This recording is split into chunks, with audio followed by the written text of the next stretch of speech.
Part 1.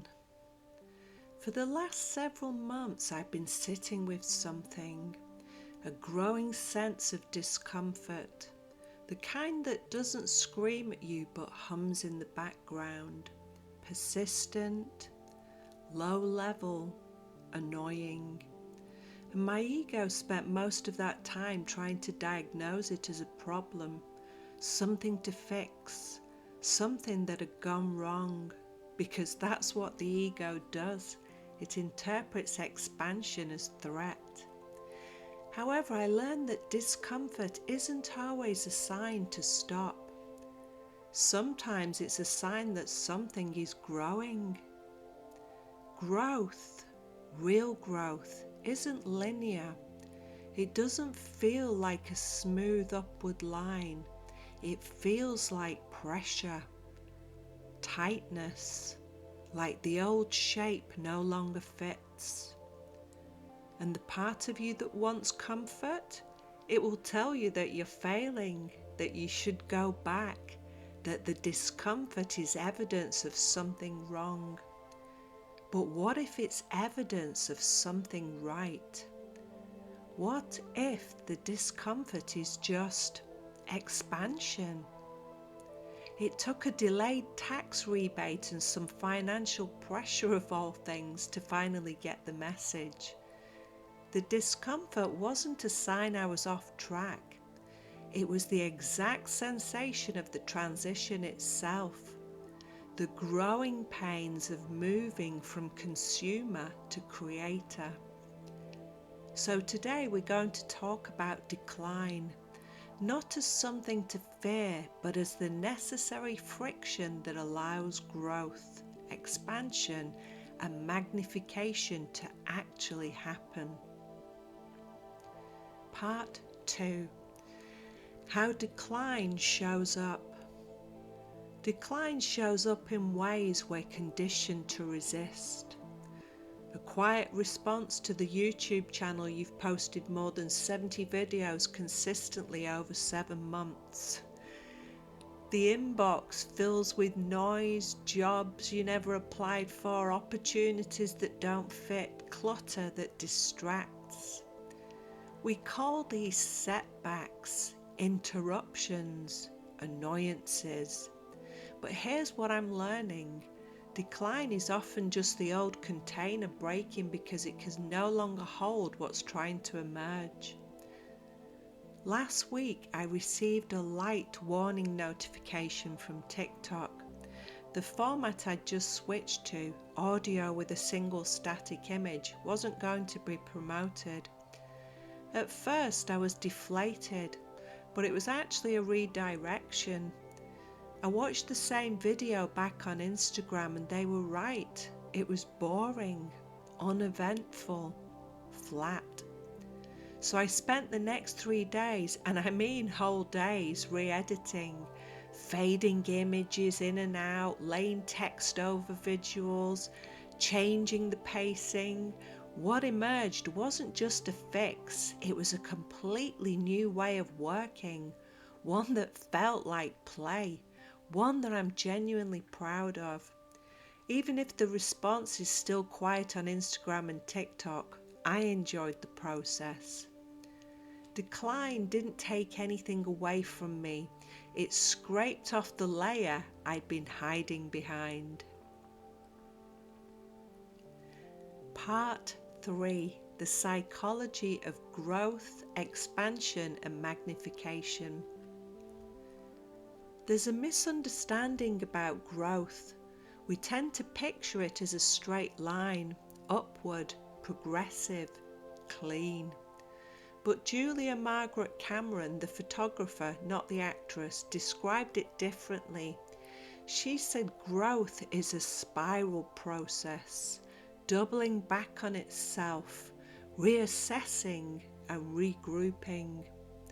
That's the part no one puts on a motivational poster. The doubling back, the moment where you think you've lost ground only to realise you are actually circling up to a higher vantage point. Expansion then isn't about adding more, It's about increasing your capacity to hold complexity. Can you hold listening to crickets and knowing that you're doing your best work? Can you hold a delayed payment and the sense that your focus is in the right place? Magnification, the resource for this week, isn't about making things bigger. It's about bringing what's already there into sharper focus. Like a lens, it doesn't create light, it gathers it. When you magnify something, you see what was always present but too diffuse to perceive. So what have I been magnifying lately? My own patterns. The way I've been spending far too much time and energy seeking work to supplement universal credit, subscribing to sites, letting my inbox become a fire hose of inappropriate jobs, mistaking busyness for movement. Magnification showed me that wasn't strategy, it was distraction. And once I saw it, I couldn't unsee it. Unsubscribed, redirected, and felt the relief immediately. Part 4, Metaphor. The Sculptor and the Stone. Imagine you're a sculptor, and in front of you is a block of stone, rough, unformed. Doesn't look like anything yet. You pick up your tools, you start to work. At first it feels wrong. You're chipping away at something solid. It takes effort. Your hands ache. The stone resists. But the sculptor knows something the stone doesn't. What's being removed was never meant to stay. It was excess, obscuring the form inside. You're the stone and you're the sculptor. And sometimes the tool you're using isn't a chisel, it's an unexpected expense, a message you didn't expect, a platform notification, a week where nothing seems to work the way it used to. You don't grow by avoiding the discomfort, you grow by staying in it, working with it until the form reveals itself. Part 5, Reframe, Invitation and Pattern Interrupt. What if the discomfort you've been feeling isn't a sign you're doing something wrong? What if it's the exact sensation of your nervous system expanding to hold more? I'm not suggesting you go and invite chaos, nor am I romanticizing the struggle, but I am saying you might have more tolerance for the messy middle than you think. You might have built more capacity over the last few months than your ego is willing to admit. The ego wants the finished sculpture, the clean reveal. It doesn't enjoy the dust and work in progress, but the person you're becoming might enjoy the process of slowly chipping away. So here's your invitation this week. Next time you feel discomfort, tightness, friction, the voice telling you to get back in your box, pause. Put your hand on the stone, feel its resistance and ask, what are you trying to become? And if you can't see it yet, that's okay. Keep working. Part 6, Hypnotic Close. And as you sit with this idea, you may begin to notice a subtle sense of space where there was once tension. And if it's comfortable for you to do so, you may allow your eyes to close and just become aware of your breathing exactly as it is. No need to change it,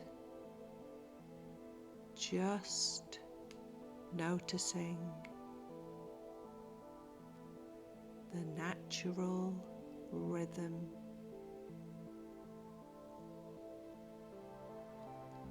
And you might notice something,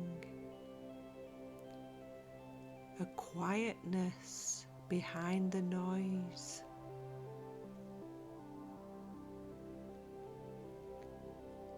A steadiness beneath the discomfort.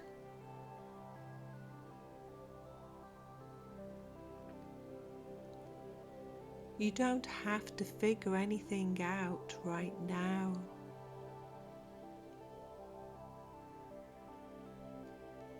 You don't have to fix anything.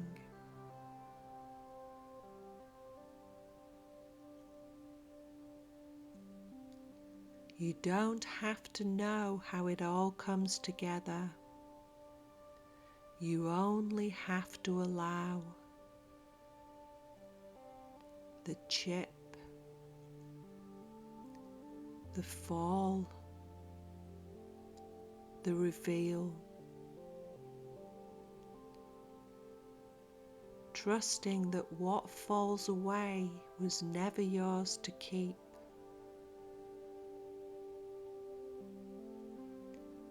And what remains has been there all along, waiting to be seen.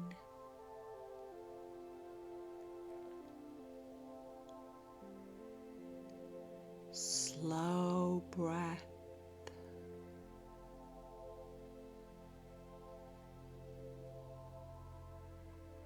And when you're ready, you can open your eyes